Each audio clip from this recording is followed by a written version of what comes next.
आप YouTube channel देख रहे हैं। मैं इमरान खान हूँ। दो ऐसी कार्रवाइयाँ हैं जिनमें से एक हुकूमत ने की है और एक हुकूमत करने जा रही है।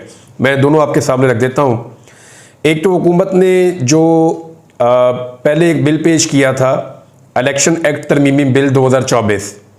ये क्या था, मैं आपको इसकी तफसील भी बता देता हूँ। इसको पहले कौमी असम्बली से मंजूर करवाया था और अब इसको सेनेट से भी मंजूर करवा लिया गया है। सेनेट में इसकी मंजूरी के वक्त काफ़ी शोर मचा हुआ था। पाकिस्तान तहरीक इंसाफ ने, अपोजिशन ने वहाँ पे बहुत रोला डाला, लेकिन ये बिल पास करवा लिया गया। तलाल चौधरी ने बिल पेश किया था। इसमें जो पहली तरमीम हुई है इलेक्शन एक्ट 2017 की, उसमें जो है वो दो तरामीम मुतारिफ करवाई गई हैं। उनमें से एक है सेक्शन 66 और दूसरा है सेक्शन 104। इन दोनों में तरमीम की गई है। पहली तरमीम के मुताबिक किसी सियासी जमात की जानिब से वाबस्तगी का इकरारनामा तब्दील नहीं किया जा सकता। यानी ये जो इलेक्शन हुए पाकिस्तान में 2024 के फरवरी में, ये मखसूस हालात में हुए। इलेक्शन कमीशन की गलती की वजह से एक पॉलिटिकल पार्टी को ये साबित कर दिया गया कि ये पॉलिटिकल पार्टी का वजूद ही नहीं है, तो मजबूरन उन लोगों ने दूसरी एक पॉलिटिकल पार्टी के अंदर ज्वाइनिंग दी, जिसको अब सुन्नी इत्तेहाद कौंसिल कहते हैं। अब ये यहाँ पे इस कानून साजी के जरिए से करना चाहते हैं कि दोबारा इकरारनामा नहीं दिया जा सकता। यानी जो इकरारनामा पहले दे दिया है उसको तब्दील नहीं किया जा सकता पॉलिटिकल पार्टी से वाबस्तगी का, ताकि वो वहीं पे रहे। फिर दूसरी जो तरमीम की है, जिसको 104 सेक्शन है, उसमें यह किया कि जिस पार्टी ने मखसूस नशिस्तों की फहरिस्त जमा ना करवाई हो उसे मखसूस नशिस्तें नहीं दी जा सकती। अब इस पर भी आप गौर कर लें कि सेक्शन 104 ने तब्दील किया कि क्योंकि सुन्नी इत्तेहाद कौंसिल ने किसी किस्म की मखसूस नशिस्तों की फहरिस्त जमा नहीं करवाई, लिहाजा उनको मखसूस नशिस्तें मिलेंगी नहीं। अब ये दो चीज़ें इन्होंने कर दी। एक, पीटीआई के लोग जिधर चले गए उधर चले गए, बस वापस नहीं आ सकते। दो, जहां चले गए वहां पे क्योंकि मखसूस नशिस्तों की कोई लिस्ट जमा नहीं हुई तो इनको मखसूस नशिस्तें मिल नहीं सकती। अब एक बड़ा सवाल यह पैदा हो गया है कि क्या इस कानून साजी का इतलाक माजी से होगा या नहीं होगा, क्योंकि सुप्रीम कोर्ट ऑफ पाकिस्तान के फैसले ने बड़ी वजाहत के साथ ये बता दिया था कि इन लोगों को दोबारा 15 दिन का वक्त दिया जा रहा है। जिन हालात में इन लोगों ने इलेक्शन लड़ा, जो इनके साथ किया गया, ये इलेक्शन कमीशन की एक संगीन गलती थी। इलेक्शन कमीशन ने एक सुप्रीम कोर्ट के फैसले की गलत तशरीह की, जिसके बाद इनके साथ ये सूरत हाल हुई। लिहाजा इनको 15 दिन दिए जा रहे हैं। ये 15 दिन में जिस पार्टी को चाहे ज्वाइन कर सकते हैं।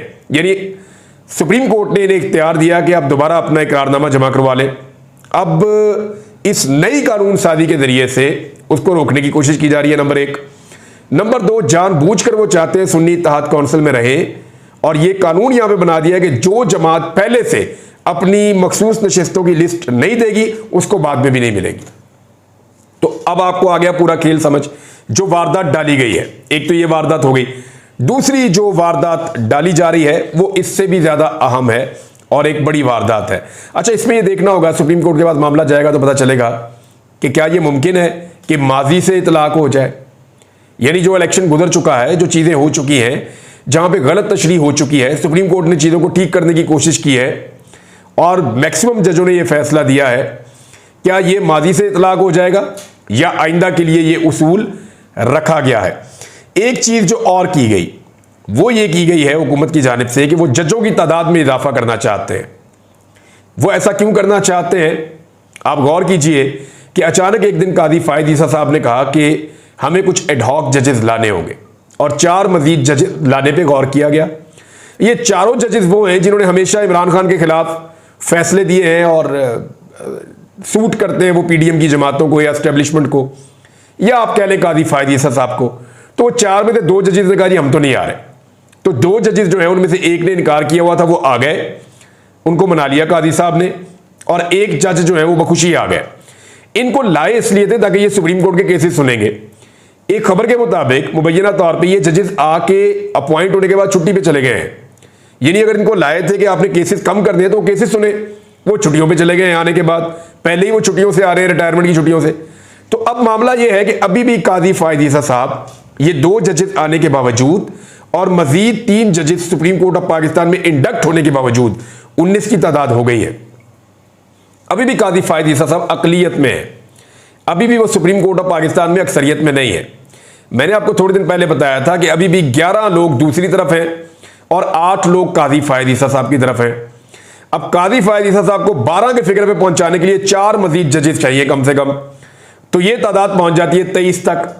तो अगर काजी फायद ईसा साहब को अक्सरियत में लाना है तो 12 जजेस उनके साथ होने चाहिए इन 11 जजेस के मुकाबले में, जो दिखाई दे रहा है। और ये बात मैं नहीं कह रहा, आप कोर्ट रिपोर्टर से पूछ लें, आप किसी भी जर्नलिस्ट से पूछ लें, आप किसी वकील से पूछ लें, सब आपको ये बात बताएंगे। ये इट्स एन ओपन सीक्रेट, ये कोई छुपी हुई बात नहीं है।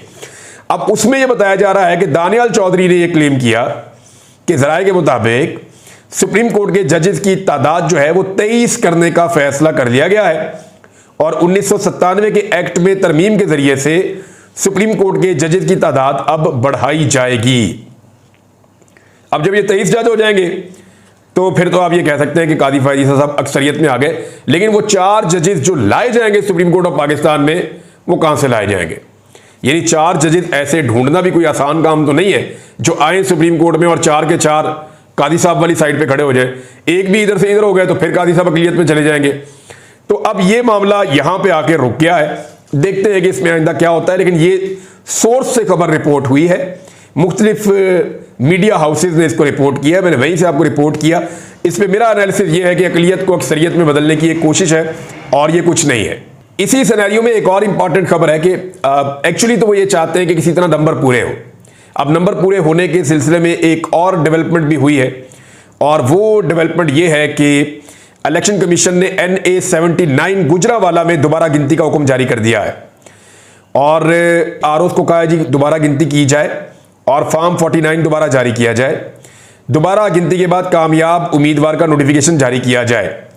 अब यहां से पाकिस्तान तहरीक इंसाफ के हमायत याफ्ता उम्मीदवार एहसान विर्क कामयाब हुए थे और मार्जिन से कामयाब हुए थे।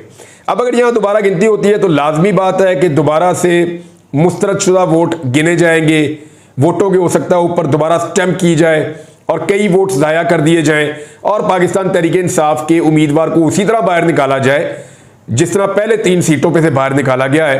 तो यहां PMLN को 1 सीट और दिलवाने की कोशिश की जाएगी। तो इस तरह एक एक करके नंबर पूरा करने की कोशिश की जा रही है कि किसी तरह 2/3 अक्सरियत का नंबर पूरा हो और फिर हुकूमत वो वाली आइन में तरमीम करने के काबिल हो जाए जो तरमीम मौजूदा हुकूमत करना चाहती है। इस सूरत हाल में फजलुर रहमान साहब और पाकिस्तान तहरीक इंसाफ ने यह फैसला किया है खबर के मुताबिक कि अब वो एक साथ मिलकर चलेंगे। यानी बड़ा मुश्किल था फजलुर रहमान साहब की और पाकिस्तान तहरीक इंसाफ की को 12 साल की मुखालफत चल रही है। 2013 से ऑनवर्ड अब तक ये शदीद तरीन एक दूसरे के मुखालिफ रहे हैं सियासत में।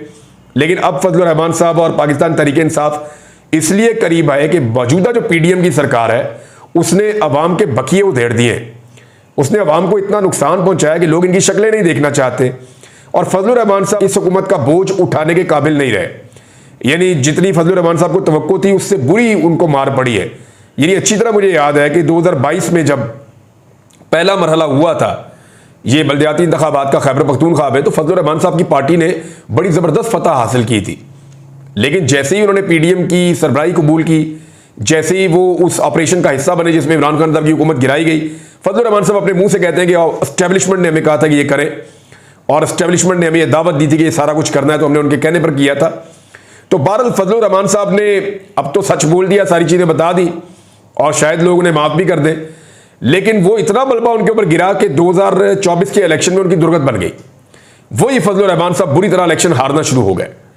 तो अब फजलुर रहमान साहब की सूरत हाल ये है कि वो मजीद रिस्क लेते हैं तो उनको पॉलिटिकल डैमेज इतना बड़ा हो जाएगा कि वापस उनकी कमर सीधी नहीं होगी। लिहाजा उन्होंने अब ये फैसला किया है कि पाकिस्तान तहरीक इंसाफ के साथ मिलकर चलेंगे और ताजरों की जानिब से जो हड़ताल की कॉल की गई है वो 28 तारीख की है, यानी कल की है, बुध वाले दिन की।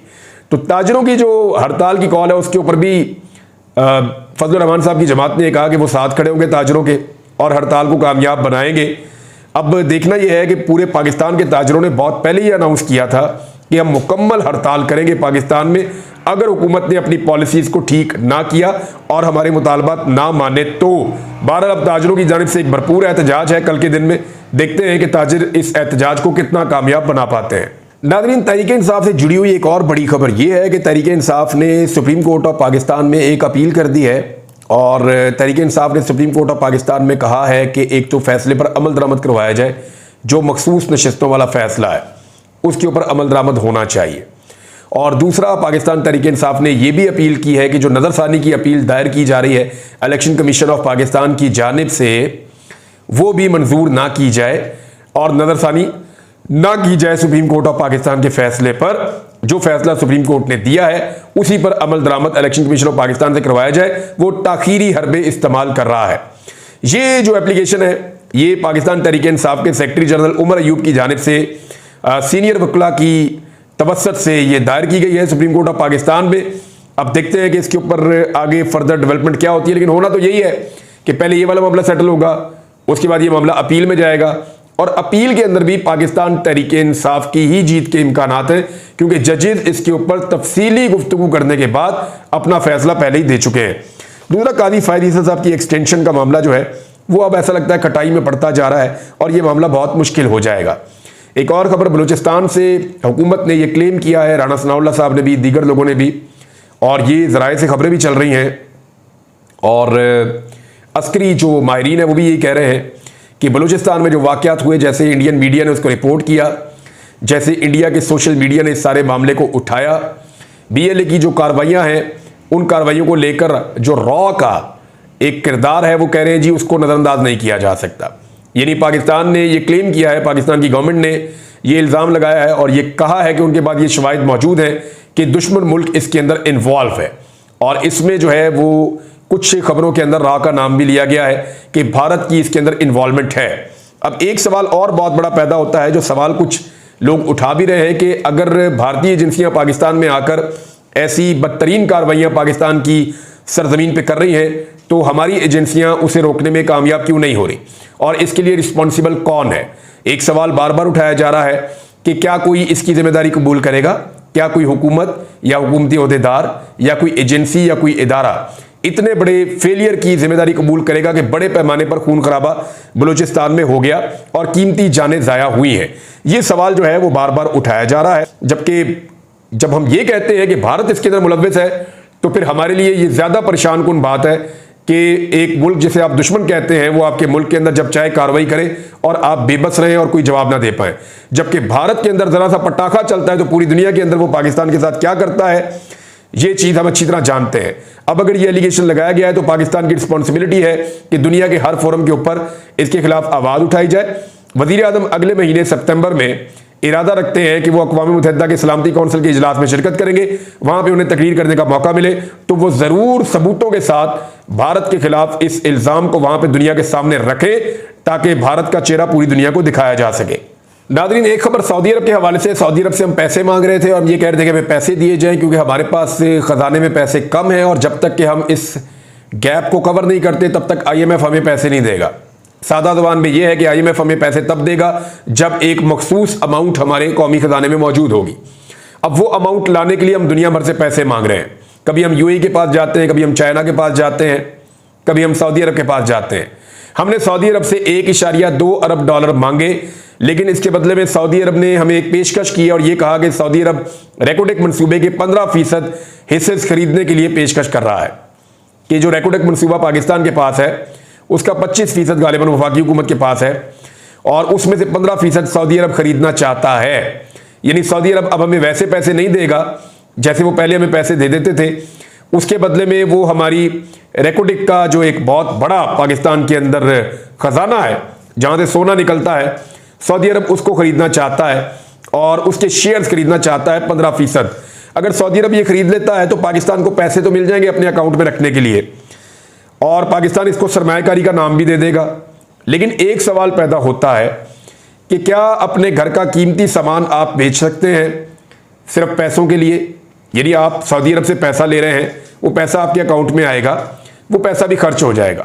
पाकिस्तान में जिस तेजी से हम पैसा खर्च कर रहे हैं ये पैसा भी खर्च हो जाएगा, लेकिन इसके बदले में जो काने हम सऊदी अरब को देंगे उससे कितना माल निकलेगा ये हम नहीं जानते।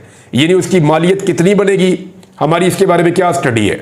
मामला यह है कि रेकोडेक के मामले पे बार बार गलत फैसले करके ये तकरीबन सारी की सारी कानें हम दे चुके हैं, बहुत कम हमारे पास बाकी बचा है। और अब सऊदी अरब जो है, जो पहले वैसे ही हमें पैसे दे देता था, अब उसको भी हमें ये कानें देनी पड़ेगी। इसकी सिंपल मिसाल ये है कि आप अपने घर का सामान बेच दें, सिंपल मिसाल ये है कि आप अपनी वो दुकान ही बेच दें जहां से आप पैसे कमा सकते हैं।